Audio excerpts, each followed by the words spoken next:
नमस्कार, दिन भर की बड़ी खबरों में आपका स्वागत है। मैं हूं आंचल। आज इस बुलेटिन में बात होगी राहुल गांधी से डरी मोदी सरकार की।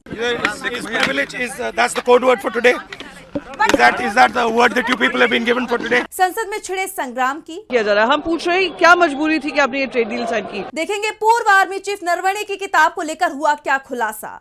भारत बंद ने मोदी सरकार की कैसे बढ़ाई टेंशन। जानेंगे अजीत पवार के विमान हादसे पर उठे क्या सवाल। सीबीआई, आईबी ये भारतीय जनता पार्टी के मुट्ठी में है, तो क्या निष्पक्ष जांच हो पाएगी। और बुलेटिन के आखिर में देखेंगे जाने माने कार्टूनिस्ट इरफान की किस खबर पर पड़ी तिरछी नजर। लेकिन दिन भर की तमाम बड़ी खबरों से पहले एक नजर आज की सुर्खियों पर।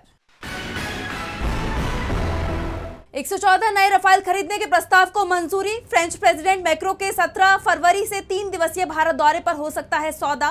3,25,000 करोड़ की defence deal. India US trade deal पर केंद्रीय मंत्री पीयूष गोयल का बड़ा बयान। कहा टेक्सटाइल पर 0 टैरिफ लगा सकता है अमेरिका। भारत को और भी रियायतें मिलने की जताई उम्मीद। यूपी पंचायत चुनाव पर बड़ा फैसला। अब समर्पित आयोग करेगा पिछड़ों का रैपिड सर्वे। रिपोर्ट के बाद ही तय होगा आरक्षण। योगी सरकार ने हाईकोर्ट में दाखिल किया हलफनामा। समय पर दवाई खाइए नीतीश जी। बिहार विधानसभा में सीएम से आरजेडी विधायक भाई वीरेंद्र की नोकझोंक। आर्सेनिक वाले पानी के मुद्दे पर बहस के दौरान ली चुटकी। और लाल निशान पर बंद हुआ शेयर बाजार। 558 अंकों की गिरावट के साथ 83,674 पर बंद हुआ सेंसेक्स, जबकि 146 अंकों की गिरावट के साथ 25,807 पर बंद हुआ निफ्टी। ये तो थी सुर्खियां। अब बात आज की सबसे बड़ी खबर की। राहुल गांधी को घेरने की कोशिश में जुटी बीजेपी बार बार मात खा रही है और अब तो बीजेपी की तरफ से राहुल गांधी के पूरे सियासी करियर को ही खत्म करने की कोशिश की जा रही है। एक दिन पहले खबर आई थी कि राहुल गांधी के खिलाफ विशेषाधिकार हनन का प्रस्ताव लाया जा रहा है। केंद्रीय मंत्रियों की तरफ से ये दावे हो रहे थे, लेकिन 24 घंटे में सरकार ने पलटी मार ली। अब नया पैंतरा चला जा रहा है। तो क्या है पूरा मामला, जानेंगे इस रिपोर्ट में। राहुल गांधी के खिलाफ बीजेपी की नई साजिश सामने आई है। एक दिन पहले राहुल गांधी के खिलाफ विशेषाधिकार हनन की तैयारी करने वाली मोदी सरकार ने अपने इस फैसले से यू टर्न ले लिया है, लेकिन अब राहुल की सदस्यता खत्म करने के लिए बीजेपी विशेष प्रस्ताव ले आई है।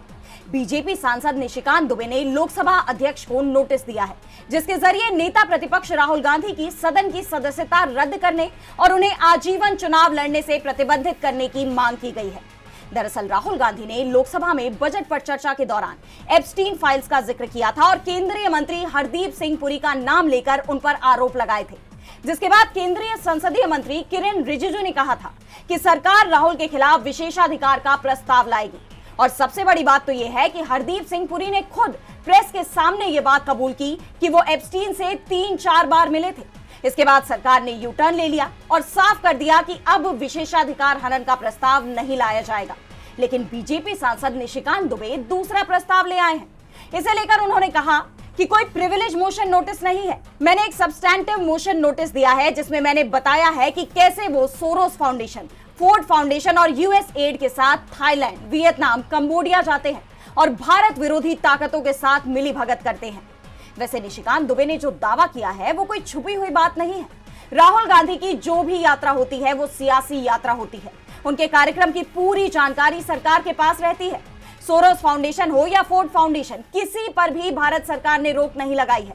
ये संस्थान भारत में काम कर रहे हैं। वैसे राहुल गांधी से जब मीडिया ने इस पर सवाल किया तो जवाब में उन्होंने मीडिया पर ही तंज कस दिया और कहा कि क्या मीडिया को आज के लिए यही कोड वर्ड दिया गया है? कल ये ऑथेंटिकेट था और आज ये प्रिविलेज मोशन है। वैसे राहुल के जवाब के कुछ ही देर बाद प्रिविलेज मोशन भी वापस हो गया और अब नया प्रस्ताव आया है, लेकिन ये नया प्रस्ताव भी टिक नहीं पाएगा। कांग्रेस का दावा है कि ये प्रस्ताव लोकसभा अध्यक्ष के खिलाफ लाए गए अविश्वास प्रस्ताव के नोटिस से ध्यान हटाने की कोशिश मात्र है। राहुल के खिलाफ बीजेपी की एक और साजिश सामने आई है, लेकिन इससे खुद बीजेपी ही घिरती दिखाई दे रही है। कांग्रेस के तेवर और भी ज्यादा तीखे हो गए हैं। राज्यसभा में नेता विपक्ष मल्लिकार्जुन खड़गे ने सरकार पर तीखे हमले किए। उन्होंने सरकार के सामाजिक विकास और सामाजिक रिफॉर्म के दावे पर सवाल उठाए हैं। तो क्या कुछ हुआ संसद में, जानने के लिए देखिए रिपोर्ट। संसद में जबरदस्त बहस देखी जा रही है। विपक्ष के तेज हमलों ने मोदी सरकार को कटघरे में खड़ा कर दिया है। चाहे वो अमेरिका के साथ ट्रेड डील का मुद्दा हो या सरकार की राष्ट्रीय नीतियां, संसद में सरकार बुरी तरह से घिर गई है। राज्यसभा में नेता विपक्ष मल्लिकार्जुन खड़गे ने समाज में बढ़ते जातिगत भेदभाव का जिक्र कर सरकार की नीतियों पर गंभीर सवाल खड़े कर दिए। उन्होंने बताया कि जातिगत भेदभाव केवल सामाजिक जीवन तक ही सीमित नहीं है, बल्कि वर्क प्लेस पर भी है। उन्होंने ओडिशा, मध्य प्रदेश, गुजरात, चंडीगढ़ के मामले गिनवाए, जहां इस तरह की घटनाएं सामने आईं और सरकार से ठोस कदम उठाने की मांग की। उन्होंने इसे संविधान के अनुच्छेद 21A के तहत मिले अधिकारों का उल्लंघन बताया। वहीं लोकसभा स्पीकर ओम बिरला के खिलाफ कांग्रेस ने जो मोर्चा खोला हुआ है, उससे बीजेपी बौखलाई हुई नजर आ रही है। और अब केंद्रीय संसदीय कार्य मंत्री किरेन रिजिजू ने स्पीकर के चैम्बर का एक वीडियो शेयर कर कांग्रेस सांसदों को घेरने की कोशिश की। उन्होंने आरोप लगाया कि विपक्षी सांसदों ने स्पीकर को अपशब्द कहे, लेकिन कांग्रेस सांसद प्रियंका गांधी ने सभी आरोपों को सिरे से खारिज कर दिया। उन्होंने कहा, अब्यूज नहीं किया। कुछ एक दो एमपी थे जिनको जो थोड़े ज्यादा नाराज थे, तो उन्होंने वो एक्सप्रेस किया, अपनी नाराजगी एक्सप्रेस की, और मैंने ये भी देखा है कि मैं पीछे से इनकरेज कर रही थी, बिल्कुल झूठे हुए चुपचाप बैठी थी। ऐसे में रिजिजू का ये दांव तो फेल हो गया, लेकिन ट्रेड डील पर विपक्ष के हमले बढ़ते ही जा रहे हैं। इस डील पर सवाल उठाते हुए शिवसेना यूबीटी सांसद प्रियंका चतुर्वेदी ने कहा है, नहीं, बिल्कुल किसानों का अधिकार, छोटे व्यापारियों का अधिकार और बहुत सारी चीजें इस डील में कॉम्प्रोमाइज की गई हैं, तो इसलिए विपक्ष हंगामा मचा रहा है, क्योंकि ये आने वाले जो विकसित भारत की बात करते हैं वो अविकसित भारत की ओर बढ़े जा रहा है, क्योंकि देशवासियों का सारा व्यापार यूएस के हवाले किया जा रहा है। हम पूछ रहे हैं क्या मजबूरी थी कि आपने ये ट्रेड डील साइन की। यानी संसद में मोदी सरकार चौतरफा घिरी हुई है। अब देखना ये होगा कि विपक्ष के इन आरोपों से वो कैसे पार पाती है। विपक्ष ने मोदी सरकार के खिलाफ मोर्चा खोला हुआ है, तो पूर्व सेना चीफ जनरल नरवणे की किताब को लेकर टकराव बना हुआ है। एक तरफ पेंगुइन रैंडम हाउस का दावा है कि किताब पब्लिश नहीं हुई, और दूसरी तरफ किताब की कॉपी के 4 देशों में फैलने की खबर ने मामले को सनसनीखेज बना दिया है। तो क्या है पूरी खबर, जानेंगे इस रिपोर्ट में। पूर्व सेना प्रमुख जनरल MM नरवणे की किताब 4 स्टार्स ऑफ डेस्टिनी इस वक्त विवादों के घेरे में है, लेकिन मामला तब और गर्मा गया जब इस किताब की जांच में पता चला कि इसका PDF वर्जन भारत समेत कनाडा, ऑस्ट्रेलिया, जर्मनी और अमेरिका में लीक हो गया। दरअसल किताब में अगस्त 2020 की उस रात का जिक्र है जब लद्दाख में भारत और चीन के बीच तनाव चरम पर था। दावा किया गया है कि जब चीनी टैंक आगे बढ़ रहे थे, तब रक्षा मंत्री राजनाथ सिंह ने नरवणे से कहा था, जो उचित लगे वो करो। इसी हिस्से को लेकर अब सियासत और सुरक्षा गलियारों में हलचल तेज हो गई है। स्पेशल सेल ने FIR दर्ज कर जांच शुरू कर दी है कि आखिर डिजिटल लीक कहां से हुआ। एक तरफ प्रकाशक पेंगुइन रैंडम हाउस का कहना है कि किताब अभी प्रकाशित ही नहीं हुई है, वहीं दूसरी तरफ विपक्ष के नेता राहुल गांधी ने इस बुक की रिलीज को लेकर नरवणे का ही ट्वीट सामने लाकर सियासी हलचल तेज कर दी है। इस विवाद के चलते रक्षा मंत्रालय ने कड़ा रुख अपनाया है। अब ऑन ड्यूटी या रिटायर्ड सैन्य अधिकारियों की किताब लिखने को लेकर नए नियम बनाए जा रहे हैं। अब रिटायरमेंट के बाद भी अगर कोई अधिकारी सेना के ऑपरेशन या रणनीति पर किताब लिखता है, तो उसे पहले मंत्रालय से परमिशन लेनी होगी। ऑफिशियल सीक्रेट्स एक्ट यानी OSA अब और सख्ती से लागू होगा ताकि खुफिया जानकारी सार्वजनिक ना हो। काल्पनिक कहानियों में भी संवेदनशील सैन्य डेटा इस्तेमाल करने पर रोक रहेगी। खुफिया संगठनों से जुड़े अधिकारियों ने अगर बिना इजाजत जानकारी साझा की तो उनकी पेंशन रोकी जा सकती है। अभी तक रिटायर्ड अफसरों के लिए नियम इतने पुख्ता नहीं थे, लेकिन अब राष्ट्रीय सुरक्षा के नाम पर सरकार किसी भी तरह की चूक की गुंजाइश नहीं छोड़ना चाहती। अब ये नियम कब तक लागू होते हैं, ये देखना होगा। नरवणे की किताब का मुद्दा बीजेपी के गले की फांस बनता जा रहा है, तो ट्रेड डील को लेकर भी मोदी सरकार पर दबाव बढ़ता जा रहा है। किसान और ट्रेड यूनियनों ने अपनी तमाम मांगों को लेकर भारत बंद बुलाया, जिससे सरकार घिर गई, और विपक्ष ने भी इस भारत बंद का समर्थन किया। तो क्यों बुलाया गया ये भारत बंद और क्या रहा इसका असर, जानेंगे इस रिपोर्ट में। 10 केंद्रीय ट्रेड यूनियंस और किसान संगठनों ने भारत बंद बुलाया, जिसका देश भर में व्यापक असर देखने को मिला, और उधर इस भारत बंद को विपक्ष का भी समर्थन मिल गया, जिससे सरकार पर चौतरफा दबाव बन गया है। आंदोलनकारियों का आरोप है कि केंद्र की नई श्रम संहिताएं मजदूरों की सुरक्षा को खत्म कर कॉर्पोरेट घरानों को फायदा पहुंचा रही हैं। इसके साथ ही चिंता इस बात को लेकर भी है कि बिना शुल्क अमेरिकी मक्का, सोयाबीन और दूध आने से देसी फसलों के दाम गिर जाएंगे।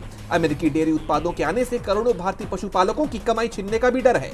बिना लेबल वाले जेनेटिकली मॉडिफाइड बीजों से मिट्टी और सेहत को खतरे की आशंका है। वहीं अमेरिकी कंपनियों का भारतीय कृषि बाजार पर सीधा कंट्रोल हो जाएगा। संयुक्त किसान मोर्चा ने सरकार के सामने अपनी मांगों की लिस्ट रखी है। इसके साथ ही मांगे हैं कि सभी फसलों के लिए MSP का कानून बने, बिजली संशोधन बिल 2025 और बीज विधेयक 2025 को वापस लिया जाए, किसानों के कृषि ऋण माफ हो और नई श्रम संहिताएं रद्द की जाएं। लोकसभा में नेता प्रतिपक्ष राहुल गांधी ने इसे जनता की आवाज बताया है। उन्होंने एक्स पर पोस्ट किया, क्या सरकार मजदूरों की सुनेगी या उन पर किसी बाहरी ग्रिप का प्रभाव है? मनरेगा को कमजोर करना और नए व्यापार समझौते किसानों व मजदूरों के भविष्य को अंधकार में धकेल रहे हैं। वहीं कांग्रेस अध्यक्ष मल्लिकार्जुन खड़गे समेत तमाम विपक्षी नेताओं ने संसद में विरोध प्रदर्शन कर सरकार को घेरा।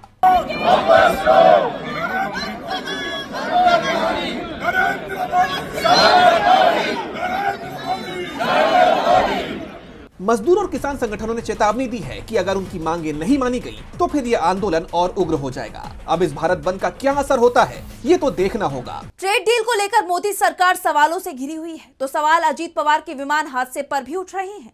अजीत पवार के प्लेन क्रैश को लेकर सवाल उठ रहे हैं कि ये एक हादसा था या फिर सोची समझी साजिश। इसी सवाल को लेकर अब एक बार फिर से सियासत गर्मा गई है। तो वहीं इस प्लेन क्रैश में जान गंवाने वाली फ्लाइट अटेंडेंट के पिता ने भी बड़ी मांग कर दी है। देखिए रिपोर्ट। बारामती में 28 जनवरी को प्लेन क्रैश में 5 लोगों की जान चली गई थी, जिसमें महाराष्ट्र के deputy CM Ajit Pawar, flight attendant Pinky Mali, captain Sumit Kapoor, captain Shambhavi Pathak और अजित पवार के व्यक्तिगत सुरक्षा अधिकारी विदीप जाधव मौजूद थे। इस घटना की जांच की मांग तभी से तेज हो गई थी, क्योंकि हर तरफ सवाल उठ रहे थे कि क्या सच में ये एक हादसा था या साजिश। इन सवालों का सिलसिला अभी भी नहीं थमा। इसी कड़ी में शिवसेना यूबीटी सांसद संजय राउत ने घटना की जांच को लेकर सवाल उठाते हुए कहा, इन्वेस्टिगेशन एजेंसी इस एक्सीडेंट या षड्यंत्र का जांच कर रही है, लेकिन जिस प्रकार से सभी पूरे देश की और राज्य की पुलिस यंत्रणा, सीबीआई, आईबी, ये भारतीय जनता पार्टी के मुट्ठी में है, तो क्या निष्पक्ष जांच हो पाएगी? आज लोगों के मन में इतना संशय है ये एक्सीडेंट के बारे में, क्या ये एक्सीडेंट है या और कुछ हो गया है यहाँ? संजय राउत ने घटना की जांच को लेकर बीजेपी पर सवाल उठाए हैं, तो वहीं फ्लाइट अटेंडेंट पिंकी माली के पिता शिव कुमार माली ने भी पूरी जांच की मांग की है। शिव कुमार माली ने एक समाचार एजेंसी से कहा कि रोहित पवार के सवालों और प्रस्तुतियों के बाद उन्हें शक हुआ है कि ये हादसा केवल दुर्घटना नहीं बल्कि साजिश भी हो सकती है। चाहे ये दुर्घटना हो या साजिश, दोनों पहलुओं की जांच होनी चाहिए, सच सामने आए और उनकी बेटी को न्याय मिले। जैसे आप जानते हैं कि हाल ही में एनसीपी एसपी नेता रोहित पवार ने प्रेस कॉन्फ्रेंस कर अजित दादा के विमान दुर्घटना के बारे में जरूरी जानकारी दी है। रोहित पवार ने कहा था कि क्या अजित पवार की दुर्घटना एक हादसा थी? यही सबसे बड़ा सवाल है। मुझे भी इस पर संदेह है, क्योंकि हो सकता है कि ये घटना हो या एक हादसा हो। हमने अजित पवार की दुर्घटना के बारे में कुछ पड़ताल की। एक किताब में लिखा कि अगर आप किसी व्यक्ति को मारना चाहते हैं तो सबसे आसान तरीका है उसके ड्राइवर को मार देना। इसलिए हमें ये जानना जरूरी है कि क्या अजित पवार के साथ कोई हादसा हुआ था। हमें गहराई से जांच करनी होगी। रोहित पवार के इन सवालों के बाद अजित पवार प्लेन क्रैश मामले की जांच तेज हो गई है। अजीत पवार का विमान हादसा लगातार चर्चा का विषय बना हुआ है, तो सुर्खियों में सुप्रीम कोर्ट की टिप्पणी भी है। एक मामले की सुनवाई के दौरान सुप्रीम कोर्ट ने रियल एस्टेट रेगुलेटरी अथॉरिटी की कार्य प्रणाली पर बेहद तल्ख टिप्पणी की है। तो रेरा को लेकर क्या कुछ कहा कोर्ट ने, जानने के लिए देखिए ये रिपोर्ट। सुप्रीम कोर्ट ने रियल एस्टेट रेगुलेटरी अथॉरिटी की कार्यप्रणाली पर कड़ी नाराजगी जताई है। सीजेआई सूर्यकांत और जस्टिस जयमाल्या बागची की पीठ ने सुनवाई के दौरान काफी सख्त रवैया अपनाया। सीजेआई सूर्यकांत ने कहा कि सभी राज्य सरकारों को अब ये गंभीरता से सोचना चाहिए कि आखिर रेरा नाम की संस्था का गठन किसके लिए किया गया था। क्या यह आम जनता के हितों की रक्षा के लिए था या बिल्डर्स को सुविधाएं देने के लिए? डिफॉल्टर बिल्डर्स को सुविधाएं देने के अलावा ये संस्था और कुछ नहीं कर रही है। ऐसे में बेहतर यही होगा कि इस संस्था को पूरी तरह खत्म ही कर दिया जाए। बता दें कि सुप्रीम कोर्ट की ये नाराजगी हिमाचल प्रदेश के एक मामले की सुनवाई के दौरान सामने आई। दरअसल ये विवाद हिमाचल प्रदेश सरकार के उस फैसले को लेकर था जिसमें राज्य के रेरा कार्यालय को शिमला से धर्मशाला शिफ्ट करने का नोटिफिकेशन जारी किया गया था। इस फैसले के खिलाफ अपील दायर की गई थी और मामला हिमाचल प्रदेश हाईकोर्ट तक पहुंचा। बता दें कि पिछले साल हाईकोर्ट ने राज्य सरकार के इस नोटिफिकेशन पर रोक लगा दी थी। कोर्ट का मानना था कि सरकार ने दफ्तर शिफ्ट करने का फैसला बिना किसी वैकल्पिक जगह की पहचान किए ले लिया है। हाईकोर्ट ने अपने आदेश में यह भी कहा था कि 18 आउटसोर्स कर्मचारियों को दूसरे बोर्ड और निगमों में समायोजित करने की बात कही गई है, जिससे रेरा का कामकाज पूरी तरह ठप हो जाएगा। इन तर्कों के आधार पर हाईकोर्ट ने 13 जून 2025 के नोटिफिकेशन पर स्टे लगा दिया था। हालांकि अब सुप्रीम कोर्ट ने हाईकोर्ट के उस फैसले को पलट दिया और राज्य सरकार को बड़ी राहत दी। कोर्ट ने राज्य को रेरा कार्यालय शिमला से धर्मशाला शिफ्ट करने की इजाजत दे दी है और साथ ही कोर्ट ने यह सुनिश्चित किया कि इस प्रक्रिया में आम जनता या रेरा के आदेशों से प्रभावित लोगों को कोई दिक्कत न आए। रेरा को लेकर सुप्रीम कोर्ट सख्त नजर आया तो बांग्लादेश में भी चुनाव के मद्देनजर सुरक्षा के कड़े इंतजाम किए गए। बांग्लादेश में शेख हसीना सरकार के तख्तापलट के बाद आम चुनाव कराए गए। हालांकि इस दौरान कई जगह हिंसा की खबरें भी आई। चुनाव में बीएनपी और जमाते इस्लामी के बीच मुकाबला है। अब सबकी नजरें इस बात पर टिकी हुई है कि बांग्लादेश में नई सरकार कौन बनाएगा। आइए देखते हैं इस रिपोर्ट में। बांग्लादेश में नई सरकार का गठन होने जा रहा है। संसद की 300 सीटों में से 299 सीटों के लिए वोटिंग हो चुकी है। शेरपुर 3 सीट पर एक उम्मीदवार की जान चली जाने के बाद वहां वोटिंग रद्द कर दी गई। कड़ी सुरक्षा के बीच वोटिंग के बाद काउंटिंग की प्रक्रिया चल रही है। शुरुआती रुझानों को देखते हुए बताया जा रहा है कि लगभग 60% लोगों ने वोट डाला। हालांकि वोटिंग के दौरान कई जगहों से हिंसा की खबरें भी सामने आई। रिपोर्ट्स के मुताबिक श्यामन खोला में बीएनपी और जमात के बीच झड़प हो गई, जिसमें जमाते इस्लामी के 6 कार्यकर्ता घायल हो गए। खुलना में एक वोटिंग सेंटर के बाहर झड़प में बीएनपी नेता मुहिबुज्जमान कोची की जान जाने की भी खबर है। वहीं मुंशीगंज 3 और गोपालगंज सदर इलाके में वोटिंग सेंटर के बाहर देसी बम फेंके गए। इस धमाके में 3 लोग घायल हो गए। इस बीच जमाते इस्लामी के अमीर डॉक्टर शफीकुर रहमान ने आरोप लगाया है कि कई जगहों पर बीएनपी समर्थकों ने केंद्रों पर कब्जा करने की कोशिश की। हालांकि सेना ने थोड़े ही समय में उन केंद्रों को मुक्त करा लिया। अगर चुनाव निष्पक्ष हुए तो मेरी पार्टी चुनाव नतीजे स्वीकार कर लेगी। वहीं बीएनपी अध्यक्ष तारिक रहमान ने भी यही बात कही है। साथ ही चुनाव आयोग से नतीजे जल्दी घोषित करने की भी मांग की है। उन्होंने कहा कि अगर चुनाव के नतीजे घोषित करने में देरी हुई तो लोगों में भ्रम फैल सकता है। राजनीतिक बैन के चलते पूर्व प्रधानमंत्री शेख हसीना की पार्टी अवामी लीग भले ही इन चुनावों का हिस्सा नहीं रही, लेकिन पूरी प्रक्रिया पर उसकी नजर भी रही। पार्टी ने कहा कि चुनाव निष्पक्ष नहीं है क्योंकि एक पार्टी को चुनाव लड़ने ही नहीं दिया गया। अवामी लीग ने लोगों से वोट ना करने की अपील की है, लेकिन पार्टी की तरफ से बूथों पर कोई रुकावट नहीं डाली गई। बहरहाल अब चुनाव के बाद सबकी नजरें नतीजों पर हैं कि बांग्लादेश की सत्ता अब किसके हाथ में जाएगी। वैसे रुझानों में तो बीएनपी अध्यक्ष और पूर्व पीएम खालिदा जिया के बेटे रहमान तारिक पीएम पद के सबसे प्रबल दावेदार माने जा रहे हैं, लेकिन ये तस्वीर 13 फरवरी को ही साफ हो पाएगी। ये चुनाव शेख हसीना सरकार की तख्तापलट के 1.5 साल बाद हो रहे हैं और तब से ही बांग्लादेश अस्थिरता के दौर से गुजर रहा है। ऐसे में सवाल उठ रहे हैं कि क्या अब बांग्लादेश में शांति आएगी। भारत से लेकर अमेरिका तक सबकी नजरें इस चुनाव पर टिकी हुई हैं। और बुलेटिन के आखिर में देखेंगे जाने माने कार्टूनिस्ट इरफान की किस खबर पर पड़ी तिरछी नजर।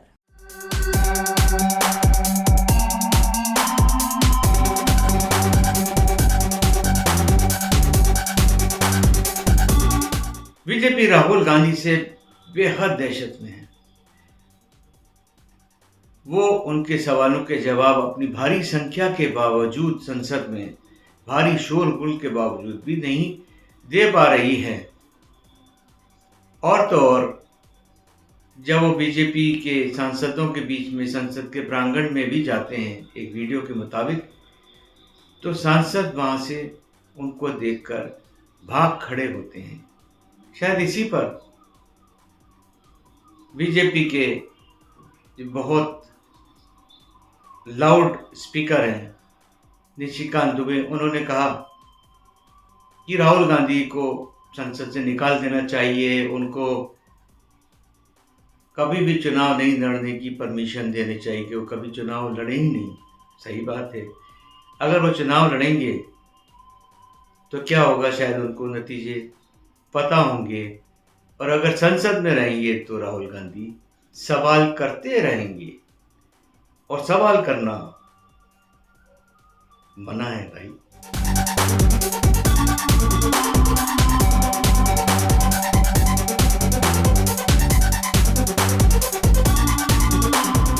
बहुत बहुत शुक्रिया इरफान जी। तो आज इस बुलेटिन में बस इतना ही। आप देखते रहिए डीबी लाइव। नमस्कार।